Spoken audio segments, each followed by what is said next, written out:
ওর সাথে আলাপ আলোচনা করা ছাড়া যাই নামাজটা বিছান, রবের দরবারে সিজদায় চলে যান। সুবহানাল্লাহ।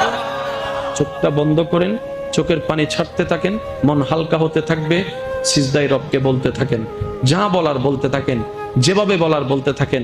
মনে রাখবেন, আপনার সেই মনের বেতার ভাষা হতে পারে আপনার রক্ত বুঝবে না, আপনার ভালোবাসার মানুষ বুঝবে না, আপনার প্রিয় মানুষ বুঝবে না, কিন্তু আপনি যেভাবেই বলেন না কেন, আপনার প্রত্যেকটা শব্দ আপনার রব্বুল আলামিন বুঝবেই বুঝবে। সুবহানাল্লাহ। আপনি যখন ওনাকে দুঃখের কথা বলবেন, উনি আপনার দুঃখটাকে হালকা করে দিবে। সেই দুঃখের খবর প্রকাশ করে আপনাকে কখনো বেইজ্জত করবে না। আর আপনি যখন সুখের খবর পেয়ে রবের দরবারে সিজদায় চলে যাবেন, তখন আল্লাহ তাআলা খুশি হয়ে আপনার সুখটাকে আরো বাড়ায় দিবে। লা ইন শাকারতুম লা আযীদান্নাকুম আয়াতের উপর আমল হয়ে যাবে।